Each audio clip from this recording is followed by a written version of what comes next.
मेरे चैनल बिन नासिर नेटवर्क को सब्सक्राइब करें, हमारी फैमिली का हिस्सा बने और हर रोज कुछ नया सीखें।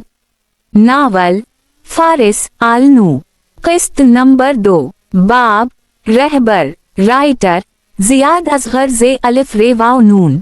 मुस्तकबिल की दास्तान। आल-नू का मुकम्मल तारुफ। तारीख हमें ये बताती है कि तूफान नून वाहे के बाद किश्ती पर सवार वो चंद इंसान जो हजरत नूह अलैहिस्सलाम की नस्ल में से नहीं थे, वो भी वक्त गुजरने के साथ खत्म हो गए। दुनिया में नस्ल इंसानी का तसलसल सिर्फ हजरत नून वाहे के 3 बेटों साम, हाम और याफिस से बढ़ा। साम को दुआ मिली थी कि इसकी नस्ल सबसे ज्यादा होगी। उसी की औलाद में मुअज़्ज़ज़ कबाइल पैदा हुए जो दुनिया भर में फैल गए। अहल यूरोप, अहल आर्या और अहल अरब इन्हीं की नस्ल से थे। हाम से कहा गया था कि तुम्हारी औलाद ज्यादातर गुलामी में ही जिंदगी गुजारेगी। इसकी नस्ल में अहल हबशा पैदा हुए जिन्हें बाद में हबशी कहा गया। याफिस की औलाद में ताकतवर कबाइल ने जन्म लिया, तर्क, मंगोल और याजूज माजूज। याजूज माजूज अपनी वहशत व बर्बरियत की वजह से बदनाम थे। रिवायत है कि बादशाह ज़ुल्करनैन ने इन्हें एक दीवार के पीछे कैद कर दिया, मगर तर्क और मंगोल आज तक दुनिया में मौजूद हैं और हमेशा अपनी ताकत की मिसाल आप रहे हैं। आल-नू एक ऐसी कौम है जो किसी तारीख को हिस्सा नहीं बन पाए और न ही इन्होंने बनने की कोशिश की। इस कहानी का असल आगाज याफिस की कई पुश्तों के बाद होता है, जब इसकी नस्ल में एक ऐसा बच्चा पैदा हुआ जो अपनी खूबसूरती और अनोखे खदोखाल की वजह से सबसे मुख्तलिफ था। इसकी आंखें गोल, नाक छोटी, होंठ बारीक और रंगत दूध की तरह सफेद थी। इन्हें गैर मामूली खुसूसियात की बना पर उसका नाम नूह सानी रखा गया। नूह सानी बड़ा हुआ तो न सिर्फ गैर मामूली जहानत का हामिल साबित हुआ बल्कि बेपनाह ताकत का मालिक भी। रात का अंधेरा इसके लिए दिन की रोशनी जैसा था। इसकी आंखें अंधेरे में जगनुओं की तरह चमकती थीं। आल-नू के मुताबिक वो नूह सानी की औलाद हैं। उनका दावा है कि नूह सानी ही दुनिया का पहला फलासफर था जिसने कायनात पर गौर व फिक्र शुरू किया। ये वो वक्त था जब लोग दिन भर की मेहनत के बाद रात को सिर्फ अगले दिन के खाने की फिक्र में डूब जाते, मगर नूह सानी बचपन ही से सवालों में गुम रहता। हर मंजर, हर चीज इसके जहन में हजारों सवाल जगाती। वक्त गुजरता गया। फिर वो वक्त जब कबीलों को दुनिया भर में फैल जाने का हुक्म मिला, नूह सानी ने अपने बच्चों और उनकी औलाद को साथ लिया और एक अजनबी सफर पर निकल पड़ा। ये काफिला मौजूदा आर्मीनिया से रवाना हुआ, पहाड़ों और वादियों को उबूर करता हुआ एक सरसब्ज खित्ते में पहुंचा जहां फलों की बुहतात और मीठे चश्मे बहते थे। आल-नू के मुताबिक ये वही जगह थी जिसे आज के दौर में मिस्र का सहरा कहा जाता है। इस हकीकत से जाहिर होता है कि जमीन के मौसम और खित्ते हमेशा बदलते रहे हैं। कहीं खुश्की समंदर में डूब गई और कहीं समंदर से नए जजीरे उभर आए, बर्फानी इलाके गर्म खतों में बदल गए और सरसब्ज खित्ते सहरा बन गए। ये काफिला आगे बढ़ता हुआ बिलाखिर एक समंदर के साहिल पर पहुंचा।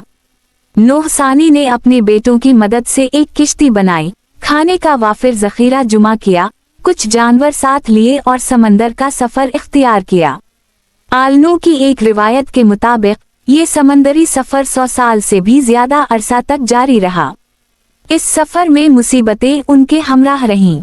आखिरकार वो एक सरसब्ज जजीरे पर उतरे और वहीं क़याम किया। क्योंकि नूह सानी सख्त बीमार हो गया था, लिहाजा मजीद सफर तर्क करना पड़ा। नूह सानी ने अपनी औलाद के लिए सख्त कवानीन वज़ा किए।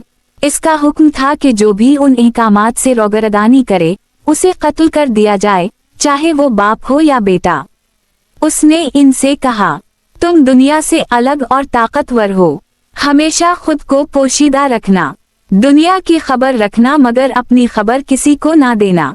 पिछली कौमों ने अनबिया की नाफरमानी की थी, मगर तुम कभी किसी नबी का इनकार मत करना और अपने बाप नून वाहे के अहकामात से कभी रोगरदानी ना करना। नूह सानी ने अपने कवानीन बड़े बड़े पत्थरों पर अलामतों की शक्ल में कुंदा करवाए ताकि उनकी नस्लें इन्हें हमेशा याद रख सकें। आल-नू के मुताबिक नूह सानी की वफात के बाद उनकी औलाद ने उसी जजीरे को अपना मसकन बना लिया। यही वो सरसब्ज खित्ता था जिसे आज हम अंटार्कटिका के नाम से जानते हैं। वक्त के साथ जमीन का रुख बदला और बर्फ ने इन्हें दुनिया की नजरों से पोशीदा कर दिया। वो जमीन के अंदर उतरते गए और उनके शहर सैकड़ों मील नीचे तक फैल गए। उनका मानना है कि दुनिया की 3 कौमें ऐसी हैं जो अब भी दुनिया की नजरों से ओझल हैं। 1. आल-नू, 2. याजूज माजूज, 3. बरमूदा तिकोन के बासी, एंकरोस्ट। आल-नू ने वक्त के साथ अपना एक खुफिया नेटवर्क कायम किया। वो खुद दुनिया से रूपोश है, मगर उनके नुमाइंदे हर दूर में दुनिया में मौजूद रहे जो इन्हें खबरों और हालात से बाखबर रखते। कई सदियों से वो सिर्फ एक रहबर का इंतखाब करते हैं जो दुनिया भर में फैले उनके इस पोशीदा नेटवर्क को संभालता है। और इस बार पारिस को चुना गया था। ये पहला रहबर था जो पाकिस्तान से चुना गया था। लिफट से नमूदार होने वाले अजीब वाव गरीब शख्स को देखते ही हकलाते हुए पारिस के लबों से निकला, काफ काफ, कौन हो तुम? वो शख्स खामोशी से आगे बढ़ता गया। कदमों की चाप इस हाल में गूंजती रही। पारिस पलक झपकना भूल गया, नजरें जमी रहीं। वो आहिस्ता आहिस्ता चलता हुआ पारिस के बिल्कुल सामने आकर रुक गया। उसकी मौजूदगी ही पूरे कमरे को बोझल कर रही थी। इसने कुर्सी की तरफ इशारा करते हुए नरम लहजे में कहा, मैं तुम्हारे लिए ही आया हूँ। पहले सुकून से बैठो, फिर बात करेंगे। पारिस खौफ और दहशत में मुब्तला था, लेकिन हिम्मत करते हुए कुर्सी पर बैठ गया। दिल की धड़कन तेज थी, मगर जबान साथ देने से इनकारी। वो शख्स भी सामने वाली कुर्सी पर बैठ गया। एक लम्हे के तौक़ुफ़ के बाद मुस्कुराते हुए बोला, मैं शख्दार हूँ। ये कहते हुए उसने लैपटॉप अपनी तरफ खींचा और उंगलियां कीबोर्ड पर तेजी से चलने लगें। पारिस के जहन में फौरन ये नाम उभरा। थोड़ी देर पहले ही इसने ये नाम अपने बाबा की डायरी में पढ़ा था। इसके होंठों से बमुश्किल अल्फाज निकले, आप यहाँ कैसे आए? ये लिफट क्या है? कोई खुफिया रास्ता है क्या? शख्दार ने बगैर रुके कहा, सब कुछ बताऊंगा, मगर पहले ये देखो। इसने लैपटॉप पारिस की तरफ घुमा दिया। स्क्रीन पर तस्वीर उभरी। तस्वीर में फारिस अली बैठा था और इसके साथ वही शख्स था जो अभी इसके सामने बैठा हुआ था। ये मंजर देखकर पारिस को किसी हद तक इत्मीनान हुआ, खौफ जरा सा कम हुआ। लबों पर हल्की सी मुस्कुराहट आ गई। अच्छा, तो आप मेरे अब्बू के दोस्त हैं? पारिस ने एहतियाता मगर खुशी से पूछा। शख्दार के चेहरे पर हल्की मुस्कुराहट फैल गई। दोस्त ही समझ लो, मैं तुम्हारे अब्बू से अक्सर मिलता रहा हूँ। ये सब कुछ, ये कमरा, ये सामान, हमने ही इसको बना कर दिया था। इसने इर्द गिर्द नजर दौड़ाई, जैसे इस जगह की हर दीवार और हर राज इसकी अपनी तख्लीक हो। ओह, तो आप इस लिफट में कैसे आए? क्या ये कोई खुफिया रास्ता है? पारिस ने तजस्सुस भरी आंखों से पूछा। नहीं, ये कोई आम रास्ता नहीं है, ये दरअसल एक टेलीपोर्टेड मशीन है। शख्दार ने संजीदगी से जवाब दिया। पारिस ने हैरानी से लिफट की जानिब देखा। क्या मतलब? आप कहना चाहते हैं कि ये मशीन किसी भी ठोस चीज को एक जगह से दूसरी जगह, वो भी बगैर किसी जरिए के भेज सकती है? बिल्कुल ऐसा ही है। शख्दार की आंखों में एक पुरस्रार चमक उभरी। हम इस डिवाइस के जरिए न सिर्फ जमीन के एक हिस्से से दूसरे हिस्से तक जा सकते हैं, बल्कि दूसरे सयारों तक, बल्कि वक्त के पर्दों के उस पार भी पहुंच सकते हैं। पारिस ने तंजिया हंसी के साथ सर झटका। जहां तक मेरा इल्म है, टेलीपोर्टेशन से ऐसा मुमकिन नहीं। मुझे लगता है आप पागल हैं, या फिर मुझे पागल बनाने की कोशिश कर रहे हैं। शख्दार ने कंधे अचकाते हुए पुरसुकून लहजे में कहा, अगर यकीन नहीं तो मैं क्या कर सकता हूँ। पारिस की आंखों में अचानक एक चमक सी उभरी। छोड़िए ये सब, मुझे ये बताइए, क्या टाइम ट्रैवल मुमकिन है? और अगर है, तो क्या हम माजी में जा सकते हैं? शख्दार की मुस्कुराहट यकदम संजीदगी में बदल गई, जैसे वो इसकी अंदरूनी तरफ को समझ गया हो। पारिस, मैं तुम्हारा दर्द समझता हूँ, मगर हकीकत ये है कि हम माजी में नहीं लौट सकते। माजी में जाना वक्त को उल्टा बहाने के मुतरादिफ है और ऐसा नामुमकिन है। वो जरा रुका, फिर धीमी आवाज में बोला, अलबत्ता हम वक्त को अपने लिए रोक सकते हैं, यानी हमारे चंद मिनट दुनिया के कई सालों के बराबर हो जाते हैं। इसके अलावा दिमाग का सफर है, जिसमें हम आने वाले वक्त की झलक देख सकते हैं, राज जान सकते हैं और फिर अपनी हकीकत में वापस लौट आते हैं। और हाँ, लूटना लाजिम है। पारिस की पेशानी पर शक्नें उभर आएं। आपकी बातें दिलचस्प जरूर हैं, मगर मुआफ कीजिए, मैं उन सब पर यकीन नहीं कर सकता।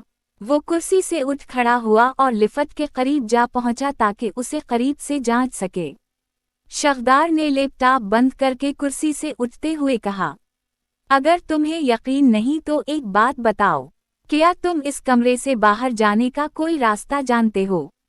पारिस ने पलट कर कहा, जाहिर है, उसी दरवाजे से जाऊंगा जहां से आया था। तो फिर कोशिश करके देख लो। शख्दार ने दरवाजे की तरफ इशारा करते हुए हल्की सी मुस्कुराहट के साथ कहा। पारिस तेज कदमों से दरवाजे तक पहुंचा और उसे जोर जोर से टटोलने लगा, कभी बायोमीटर ढूंढा तो कभी पूरी ताकत से धकेला, मगर दरवाजा नहीं खुल रहा था। इसके माथे पर पसीने के कतरे उभर आए और दिल की धड़कन तेज हो गई। ये क्या मजाक है? फौरन दरवाजा खोलें, आप मुझे यहाँ कैद नहीं रख सकते, पारिस ने गुस्से और खौफ के मिले जले लहजे में चीख कर कहा। शख्दार हंसा, लेकिन हंसी में एक सर्द करख्तगी थी। मैं कैसे खोलूं? ये दरवाजा तो निकलने का रास्ता है ही नहीं, ये सिर्फ आने के लिए बनाया गया है। पारिस बेकरारी से एक दीवार से दूसरी दीवार तक हाथ फेरने लगा, जैसे किसी खुफिया दरवाजे की तलाश में हो। शख्दार ने आहिस्तगी से कहा, पारिस, पुरसुकून हो जाओ, पागलों जैसी हरकतें छोड़ो, आकर बैठो, फिर सब कुछ तफसील से बताऊंगा। इसने कुर्सी की तरफ इशारा किया। पारिस की सांसें भारी थीं, मगर बेबसी से वो आहिस्ता आहिस्ता चलता हुआ दोबारा कुर्सी पर बैठ गया। शख्दार ने नरम लहजे में कहा, पारिस, तुम मेरे लिए अपने बच्चों जैसे हो। तुम्हारे अब्बू से मेरा ताल्लुक भी कुछ ऐसा ही था जैसे अपने भाई से होता है। इसलिए तुम जो भी सवाल करना चाहते हो, बल्ला झिझक पूछो। और जहां तक निकलने का ताल्लुक है, इस कमरे से बाहर जाने का वाहिद रास्ता सिर्फ यही लिफट है। तुम्हें उसी के जरिए टेलीपोर्ट होकर जाना होगा। इसने लिफट की तरफ इशारा किया, जैसे वही पारिस की कैद और आज़ादी के दरमियान खड़ी आखिरी लकीर हो। मुझे ये बताएं कि आप कौन हैं और कहां से आए हैं। क्या आप किसी दूसरे सैयारे की मखलूक हैं? पारिस के सवाल पर शख्दार के चेहरे पर एक हल्की सी मुस्कुराहट फैल गई। नहीं, मैं भी तुम्हारी तरह एक इंसान हूँ, शख्दार की आवाज में नरमी और यकीन था। मैं नून वाओहे की औलाद से हूँ। हम खुद को आल-नू कहते हैं, क्योंकि हमने हजरत नून वाओहे के अहकामात से कभी रोगरदानी नहीं की। आने वाले तमाम अनबिया की पैरवी करते रहे, मगर हमेशा पर्दाराज में रहे। उसी लिए दुनिया हमें जानती ही नहीं। इसने डायरी की तरफ इशारा करते हुए कहा, हमारे बारे में तुम्हें जो कुछ जानना है, सब उसमें दर्ज है। पारिस ने फौरन डिवाइस की तरफ इशारा किया, लेकिन हमारी साइंस तो अभी इतनी तरक्की याफ्ता ही नहीं कि किसी चीज को टेलीपोर्ट कर सके। फिर ये किसने बनाई? शख्दार की आंखों में फख्र की झलक उभरी। मैं जानता हूँ। तुम लोगों को ऐसी टेक्नोलॉजी बनाने में अभी कई सदियां दरकार हैं। ये डिवाइस हमारे माहिरीन की ईजाद है, और ये तो बस एक पुराना नमूना है। 25 साल पुराना मॉडल। आज ये मशीनें निहायत जदीद और हैरान किन शक्ल इख्तियार कर चुकी हैं। पारिस के जहन में एक और सवाल तेजी से उभरा, मेरे अब्बू का आप लोगों से क्या ताल्लुक था? शख्दार ने गहरी सांस ली और आहिस्तगी से कहा, फारिस अली का हमारे साथ ताल्लुक सिर्फ तुम्हारी वजह से था। इसे तुम्हारा बाप बनना था। तुम्हारी अच्छी परवरिश हमारी अव्वलीन जिम्मेदारी थी, उसी लिए हमें उसके करीब रहना पड़ा। मगर उसकी आवाज़ लम्हा भर को भारी हो गई। आखिरी वक्त में फारिस अली ने एक ऐसी गलती कर दी जिसके बाद वो हमसे दूर हो गए और तुम सब तन्हा रह गए। पारिस की आंखों में हैरत और बेचैनी सिमट आई। कैसी गलती? ऐसी कौन सी गलती कि अब्बू को अपनी जान ही से हाथ धोना पड़ा। शगदार के चेहरे पर साया सा छा गया। वो कुर्सी से उठते हुए बोला, ये राज अभी नहीं खल सकता, वक्त के साथ तुम्हें सब मालूम हो जाएगा। पारिस झला कर बोला, आप जा कहाँ रहे हैं? आपने कहा था जो पूछना है पूछ लो, मगर मेरे जहन में तो अभी और भी सवाल हैं। शगदार मुस्कुरा कर बोला, तुम्हारे हर सवाल का जवाब इस डायरी में मौजूद है। मुझे अभी जाना होगा। इस लैपटॉप पर F3 का बटन दबाना, लिफ्ट खुल जाएगी। इसमें दाखिल हो जाना, वो तुम्हें इस हाल से बाहर टेलीपोर्ट कर देगी। फिर वो जरा झुककर पारिस की आंखों में देखते हुए बोला, और हाँ, आज जो कुछ तुमने देखा या सुना है, इसका जिक्र किसी से ना करना, अपनी माँ से भी नहीं। इसने इस बात में सर हिला दिया। शगदार मुतमईन होकर फीके से अंदाज में मुस्कुराया, फिर जेब से एक अजीब सा चश्मा निकाला, आंखों पर लगाया और इसके पहलू पर लगा बटन 3 बार दबाया। अगले लम्हे उसने बाजू पर पहनी घड़ी को छुआ, और पलक झपकने से पहले ही वो वहां से गायब हो चुका था। पारिस दम बखुद खड़ा रहा। जब वो उस हाल में आया था तो उसे गुमान तक न था कि उसे ऐसी किसी हैरानकिन और पुरस्रार सूरत-ए-हाल का सामना करना पड़ेगा। इसे लगा था कि बस कुछ कागजात या दस्तावेजात मिलेंगी, लेकिन हकीकत इसके वहम वाव गुमान से भी ज्यादा मुख्तलिफ और पुरस्रार निकली। वो आहिस्ता आहिस्ता लैपटॉप की तरफ बढ़ा, F3 दबाया तो लिफ्ट धीरे से खुल गई। इसने डायरी उठाई और कदम अंदर रख दिया। बाहर से वो डिवाइस किसी सख्त धात की बनी हुई लगती थी, लेकिन अंदर से मुकम्मल तौर पर शीशे की थी। शीशे के पार बारीक तारें, नाजुक पुर्जे और सुर्ख वाव सफ़ेद रोशनियों की धीमी झलकियां दिखाई दे रही थीं। जैसे ही लिफ्ट बंद हुई, अंदर की रोशनियां यकदम तेज हो गईं। इसकी आंखें चंधी गईं।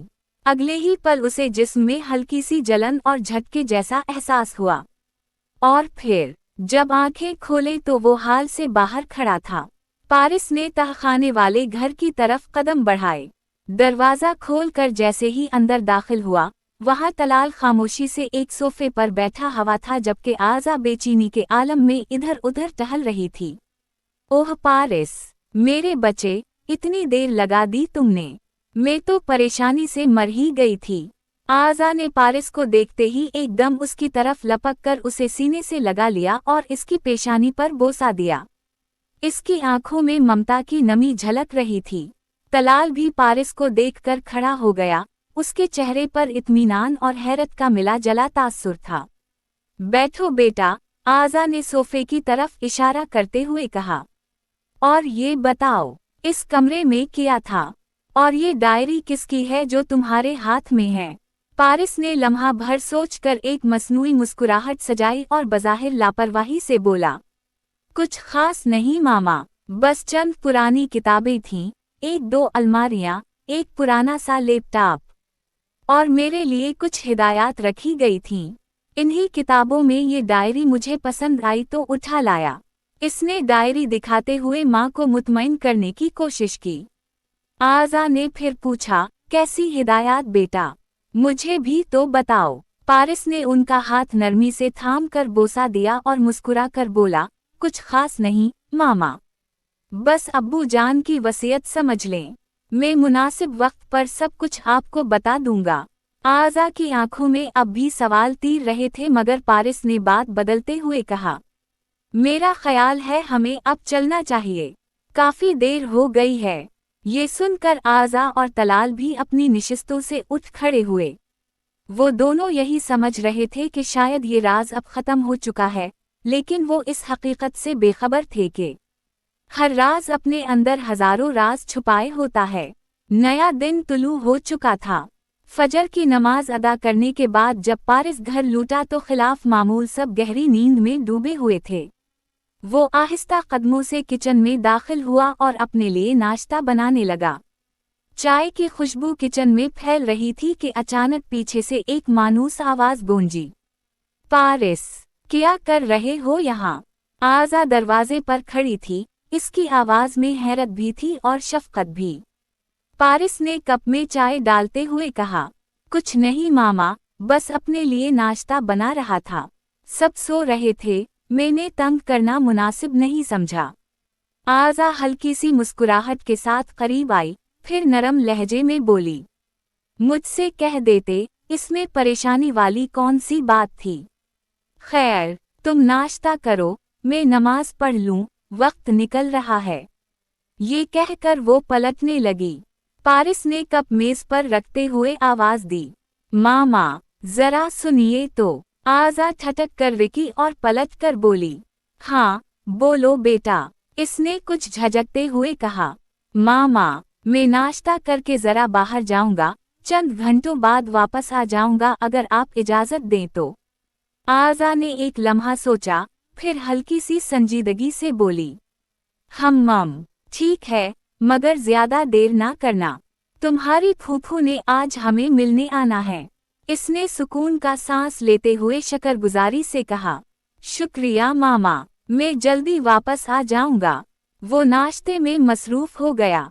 चंद लम्हों बाद कप खाली हुआ, प्लेट साफ हुई और वो पुरअज़म कदमों के साथ अपनी मंजिल की तरफ निकल पड़ा। सूरज उफ़ुक़ से उभरता हुआ आसमान को सुर्खी में रंग रहा था। एक जख्मी शख्स एक पुराने दरख्त के तने से टेक लगाए बैठा था। उसके बाजू पर गोली का जख्म ताज़ा था। वो अपनी कमीज फाड़कर कपड़े को पिटी की तरह जख्म पर किस रहा था। कमीज बांधने के बाद उसने गहरी सांस ली, दरख्त का सहारा लेकर आहिस्तगी से खड़ा हुआ और लड़खड़ाते कदमों से आगे बढ़ने लगा। वो कोई आम आदमी नहीं था, एक आला दर्जे का बहरूपिया और लुटेरा था।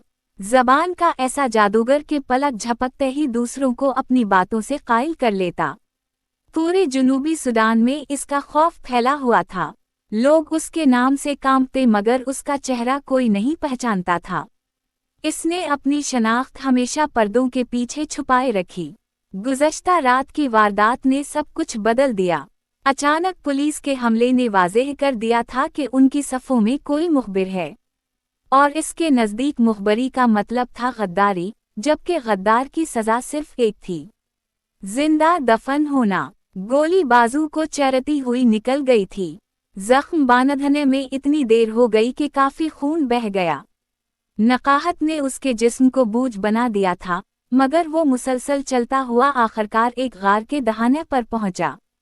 कपकपाते हाथों से जेब से मोबाइल निकाला, एक नंबर मिलाया और पत्थर पर टेक लगाकर बैठ गया। कुछ ही लम्हों बाद दूसरी तरफ से आवाज सुनकर वो बोला, वालेकुम अस्सलाम, अलबेला, मैं सफुवन बोल रहा हूँ। उसकी आवाज भारी और लफ्ज़ चबाती हुई थी। सफुवन ने बमुश्किल सांस लेते हुए कहा, नहीं, मैं ठीक नहीं हूँ। गौर से सुनो और जरा भी शोर मत करना। मुझ पर हमला हवा है, मैं शदीद जख्मी हूँ। दूसरी तरफ से कुछ कहने की कोशिश हुई तो सफुवन ने बीच में ही रोक दिया। मैंने कहा आवाज ना निकालना, फौरन मेरे कमरे से पट्टियाँ और ज़रूरी सामान ले आओ। मैं गधुर गार में हूँ, यही इंतज़ार कर रहा हूँ। किसी से जिक्र ना करना, किसी को खबर ना हो। ये अल्फाज अदा करना भी इसके लिए मुश्किल हो रहा था। फ़ोन बंद करके वो गार के अंदर घुस आया और एक बड़े पत्थर की ओट में गिर सा गया। सर चकरा रहा था, आंखों के सामने धुंधला सा अंधेरा छा रहा था। वो सोचों में डूबा हुआ था। गुस्से से ज्यादा हैरत थी कि इतनी बारीकी से बनाया गया मंसूबा आखिर नाकाम कैसे हो गया। वो आम तौर पर खुद वारदात में शरीक नहीं होता था, सिर्फ मंसूबा साजी तक महदूद रहता। मगर इस बार किस्मत ने रुख ही बदल दिया। उसके चारों वफादार साथी मारे जा चुके थे। ये सोच उसे अंदर तक चरती जा रही थी। वो पूरी वारदात ज़हन में दोहराने की कोशिश करता रहा, मगर जख्म के दर्द ने ख्यालात को मुंतशिर कर दिया। नकाहत ने उसे घेर लिया और आखिरकार वो बेहोशी के आलम में ढल गया। पारिस तहखाने के खुफिया हाल में पहुंच चुका था। वो कुर्सी पर बैठकर लैपटॉप के फंक्शंस समझने की कोशिश कर रहा था। देखने में तो लैपटॉप बिल्कुल आम सा लगता था, मगर उसका निज़ाम निहायत पेचीदा और अजीब वाव गरीब कोडिंग पर मबनी था। जब इसे कुछ समझ न आया तो उसने बेजारी से लैपटॉप बंद करके एक तरफ रख दिया और रैक की तरफ बढ़ा। उसने एक भारी किताब निकाली और वरक गर्दानी करने लगा, मगर हकीकत ये थी कि वो दिल ही दिल में शख्दार का इंतजार कर रहा था। इसके जहन में सवालों का तूफान था जो उसे बेचैन किए जा रहा था। अचानक किसी साए की मानिंद शख्दार इसके सामने नमूदार हुआ। कैसे हो पारिस? उसकी आवाज सुनकर पारिस उछल गया और डर के मारे 2 कदम पीछे हट गया। मैं ठीक हूँ, मगर ये क्या तरीका है आने का? मेरा दिल बंद हो जाता तो फिर? इसने सीना सुहलाते हुए कहा। शख्दार ने हल्की सी मुस्कुराहट के साथ कहा, मुआफ करना, उजलत में आया हूँ, वरना लिफट से ही आता। अलबत्ता तुम्हें भी आहिस्ता आहिस्ता उस सब का आदी होना पड़ेगा। पारिस ने भनवी चढ़ाकर कहा, ऐसी भी क्या क़यामत आ गई थी कि आपको ये सब भूल गया? शख्दार का लहजा संजीदा हो गया। पारिस, हमें एक आदमी को बचाना है। वो उस वक्त बहरुल गजाल के जंगलों में एक गार के अंदर शदीद जख्मी हालत में पड़ा है। पारिस चौंक गया। कौन है वो? और ये बहरुल गजाल कहाँ है? ये सूडान में है। और वो आदमी एक लुटेरा है, मगर इसकी जान हमारे लिए निहायत कीमती है। पारिस के चेहरे पर नागवारी छा गई। ओह शख्दार अंकल, हम क्यों बचाएंगे किसी लुटेरे को? हमारी दुनिया में लुटेरों से सख्त नफरत की जाती है। अगर वो जख्मी है तो जरूर किसी डकैती के दौरान ही जख्मी हुआ होगा। शख्दार ने उसकी बात को नजरअंदाज करते हुए बेचैनी से कहा, बात समझने की कोशिश करो। वक्त हमारे हाथ से निकल रहा है। अगर वो मर गया तो बहुत कुछ बर्बाद हो जाएगा। जब तुम उससे मिलोगे तो सब जान जाओगे। पारिस ने सर्द लहजे में कहा, अगर इतनी जल्दी थी तो खुद क्यों नहीं चले गए? मेरे पास क्यों आए हैं? शख्दार के चेहरे पर सख्ती उभर आई। मेरी कुछ मजबूरियां हैं, मैं यूं सरेआम नहीं जा सकता। तुम्हें अकेले जाना होगा और उसे यहाँ लाना होगा। मजीद कोई सवाल नहीं, फौरन तैयार हो जाओ। पारिस ने होंठ भैंच लिए, फिर मासूमियत से पूछा, अच्छा, लेकिन सूडान में कोई और नहीं जो उसे बचा सके? हमें ही जाना पड़ रहा है। शख्दार को उसके बचगाना सवालों पर गुस्सा आ रहा था। खुद पर जब्त करते हुए उसने गहरी सांस लेकर कहा, इसकी बहन इसे बचाने आ रही थी, मगर पुलिस ने इसे गिरफ्तार कर लिया है। अब बस वक्त ज़ाया ना करो। मैं तुम्हें इस पहाड़ी पर उतारूंगा जहां वो गारों में से किसी एक में छुपा हुआ है। ठीक है, बताओ कैसे जाना है? शख्दार ने जेब से एक घड़ी और चश्मा निकाला। ये लो, मैंने चश्मे में वो मकाम सीट कर दिया है। वहां पहुंचने के बाद चश्मा खुद ही वापसी का रास्ता तयन कर लेगा। घड़ी पर जो स्क्रीन है, इस पर अंगूठा लगाते ही तुम टेलीपोर्ट हो जाओगे। जस ने खुशी से कहा, वाह, मजा आएगा, दीजिए घड़ी, मैं हवाओं में तैरने को तैयार हूँ। ये कहते हुए फौरन हाथ आगे बढ़ाया, मगर शख्दार ने उसे रोकते हुए संजीदगी से कहा, पहले मेरी बात गौर से सुनो। दूसरी घड़ी और चश्मा इस आदमी को पहनाने हैं। जैसे ही वो यहाँ पहुँचे, फौरन इसका चश्मा और घड़ी उतार कर असलहे वाली अलमारी में रख देना। अपने भी समझ गए? पारिस ने हंसते हुए कहा, ठीक है जनाब, जैसा आप कहेंगे वैसा ही करूँगा। आप ही कह रहे हैं कि देर हो रही है, तो चलें, बसम अल्लाह करते हैं। इसने घड़ी उठाकर पहनी।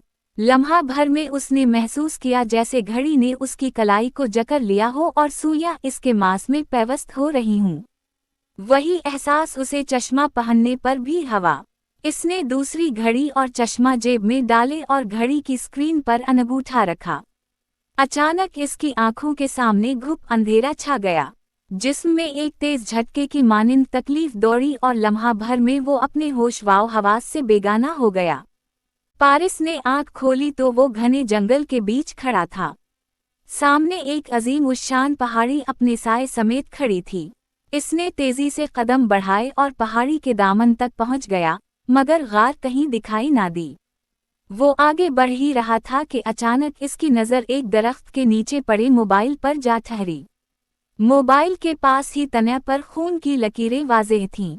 वो करीब जाकर मजीद देख भी नहीं पाया था कि कुत्तों के भौंकने की आवाज ने इसके रोंगटे खड़े कर दिए। पीछे मुड़कर देखा तो पुलिस के सिपाही जंजीरों में जकड़े कुत्तों के साथ उसकी तरफ बढ़ रहे थे। वो तेजी से दरख्त की ओट में हुआ और कदमों के निशान देखते हुए दौड़ पड़ा। कुछ फासले पर उसे एक झाड़ी के पीछे सियाह अंधेरा सा दिखाई दिया। करीब जाकर पता चला कि वो वाकई एक गार है। वो लपक कर अंदर दाखिल हो गया, मगर अंदर दाखिल होते ही इसके कदम रुक गए। गार खाली था। दिल में मायूसी और खौफ एक साथ उतर गए। वो वापस पलटने ही लगा था कि बाहर से किसी भारी भरकम आवाज में धमकी आमेज अल्फाज गूंजे। पारिस के कदम जैसे मुंजमद हो गए। इसे डर था कि अगर बाहर गया तो कहीं पुलिस वाले उसे ही लुटेरा समझकर कुत्तों के हवाले ना कर दें। वो दबक कर एक पत्थर के पीछे आ गया और मोबाइल का फ्लैश ऑन किया। रोशनी फैलते ही सामने एक बेहिस वाव हरकत जिस्म दिखाई दिया। बाजू पर फटी कमीज लिपटी हुई थी। पारिस लम्हा भर में समझ गया कि यही वो शख्स है जिसे शख्दार ने बचाने को कहा था। वक्त जाया किए बगैर उसने घड़ी उसके बाजू पर और चश्मा इसकी आंखों पर पहना दिया। जरूरी था कि उसे फौरन वापस भेज दिया जाए। इसने घड़ी पर अपना अंगूठा रखा मगर कोई असर ना हुआ। उसने एक के बाद एक उंगली आजमा कर देखी मगर हर बार नाकामी। बाहर से कुत्तों के भौंकने की आवाजें करीब आ रही थीं। पुलिस गार की दहलीज तक पहुंच चुकी थी। इसके पसीने छूट गए। गुस्से से उसका दिल शख्दार को कूस रहा था। एक लम्हे को उसने सोचा कि जख्मी को छोड़कर खुद निकल जाए, मगर ज़मीर ने इजाज़त नहीं दी। अचानक इसके जहन में ख्याल आया, जिस्म इसका, घड़ी उसके बाजू पर और चश्मा इसकी आंखों पर, तो मेरे फिंगरप्रिंट यहाँ किया करेंगे। इसने जख्मी का अंगूठा पकड़ा और घड़ी की स्क्रीन पर रखा। अगले लम्हे पारिस के हाथ में खला के सिवा कुछ नहीं था।